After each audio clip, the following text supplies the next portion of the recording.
the feelings of others into account. He only thought about his ideas, so every time the date of him and his girlfriend all broke up in discord. Then, Mark's girlfriend got tired of this way of love and proposed to break up. After a broken relationship, Mark returned to the dormitory, drinking and posting his dissatisfaction with his girlfriend on his blog. At this time, a drunk roommate asked him casually. Mark was inspired to make a website for comparing women's sexiness. As a hacker, Mark easily hacked into the schoolgirls' dormitory system. He copied all the girls' photos and made a website. Edward and Mark were close friends. He saw Mark's blog and came to comfort him when he knew his friend was broken. Edward was the one with business sense. He once made $300,000 in a summer vacation. So Mark wanted Edward to provide algorithms to complete the core part of the system. After testing, Mark quickly succeeded in making a sexy scoring system, FaceMash. He sent it to alumni in the form of email and got a crazy spread. All of a sudden, students from the whole school were visiting this website. It directly caused the school server to crash, and even the administrator had to get up in the middle of the night for maintenance. Mark's behavior disgusted all the girls in the school, but the Winklevoss twins were very interested in Mark's talent. They invited Mark to join the team and do a big business. The Winklevoss twins were preparing to build a Harvard network that allowed students to create their homepage, interests, personal information, and photos, which was the social software we use now. Their target customers were girls who like to date Harvard boys.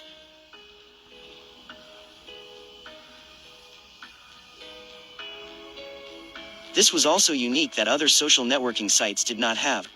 Mark thought this idea was great and said he would help. But now Mark had another idea in his mind. He felt that the thinking of the Winklevoss twins' blind date website was too limited. Through FaceMash, he thought that people were more willing to communicate with people they knew, just like Edward joined the club and wanted to get to know each other with the opposite sex and had in-depth discussions. If this social mode appeared online, it would be a particular story.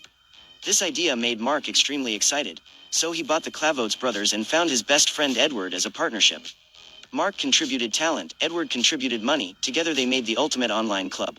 Edward thought this was a good idea. People would voluntarily give out personal information. They would invite friends to join. It was more convenient to get to know friends of the opposite sex. They decided to share 7 and 3 after it was done, Mark 7, Edward 3.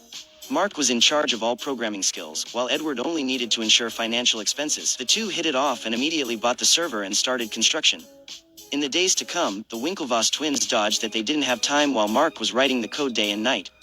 And the Winklevoss twins were busy rowing races, they hadn't been too much pursued on it.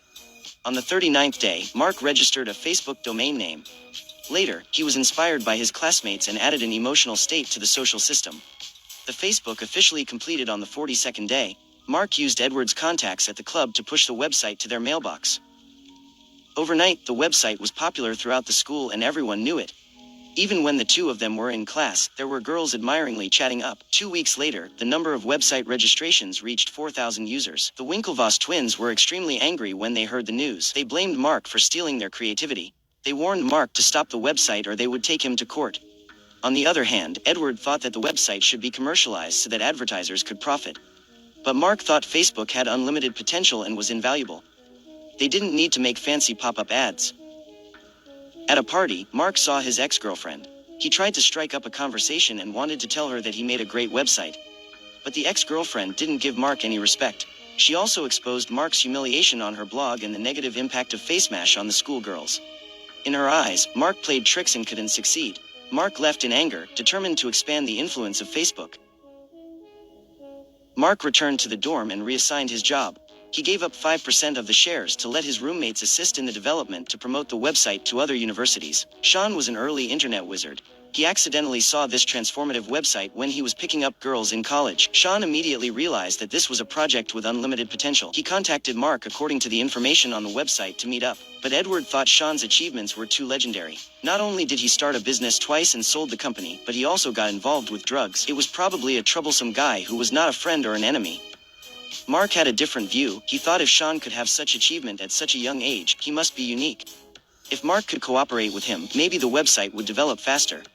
After Sean went to the appointment, he began to brag about his previous heroic deeds. He also rejected Edward's access to advertising and supported Mark's point of view.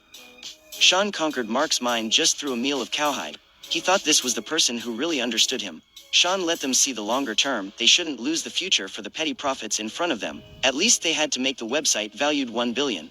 He also suggested that Mark move the company to California, which was more conducive to career development. Before leaving, Sean suggested that it would be better to remove the and just call Facebook. Mark accepted all of Sean's suggestions and immediately decided to move to California during the summer vacation.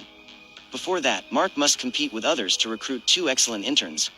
Edward provided $18,000 to let Mark rent an office in California. He owned an advertiser in New York. During the summer vacation, Mark met Sean when he first arrived in California. Sean was very optimistic about Mark's team and told him not to listen to Edward. He just needed to make Facebook bigger, and he would definitely win both fame and fortune. Sean encouraged Mark and promised to help him expand his popularity. These words made Mark feel good, and he decided to get enlisted at the moment. On a rainy night, Edward flew from New York to California with joy. But when the door opened, Edward saw his rival Sean, and he also brought some girls here. This scene made Edward disappointed. And Mark, who only cared about work, forgot to pick Edward at the airport. For this reason, the two had a dispute. Edward was working hard every day to pull advertisers in New York. In the end, Sean crossed the line and changed the direction of the company. And Mark gradually became dissatisfied with Edward under the hint of Sean. He believed that Edward had lived for so long without seeing any effect. But the joining of Sean could attract investors and make the company grow rapidly. In this way, Edward was in a fury and went back to New York. Mark was not happy because Edward's approach was too extreme. Once the Facebook server stopped functioning, all previous efforts would be wiped out. Sean pulled investors to Silicon Valley and got 500,000 yuan in the capital and office space. Mark told Edward the news and told him to come back and sign a new equity contract. Out of trust in Mark, Edward signed the contract without letting his lawyer look at it. But it didn't take long for Edward's 30% stake to be diluted to 0.03%. His name was no longer on the co-founder column while the other people's shares remained intact. Edward walked up to Mark angrily and smashed the computer. He said, "I am your only friend, but why do you treat me this way?" Mark was speechless. He firmly believed that he was not a bad guy. It was Edward who signed the documents himself. At this time, Sean cut in and bluntly said that Edward did not contribute to Facebook. He wasn't a member of the team. And Sean took out a check for $19,000 that Edward had frozen. After Edward was gone, Mark yelled at Sean that he shouldn't be doing this to his friend. The only thing to be happy about was that there were more than 1 million Facebook users that night. Later, Mark was brought to court by the Winklevoss twins and Edward. After a long lawsuit, Mark settled with the Winklevoss twins with a hush fee of $50 million. And Edward's name had returned to the Facebook founder column. But no one knew how many shares Edward got. After just 6 years, Facebook covered 207 countries. With 500 million users, the market value was estimated at $25 billion. 26-year-old Mark became the youngest billionaire in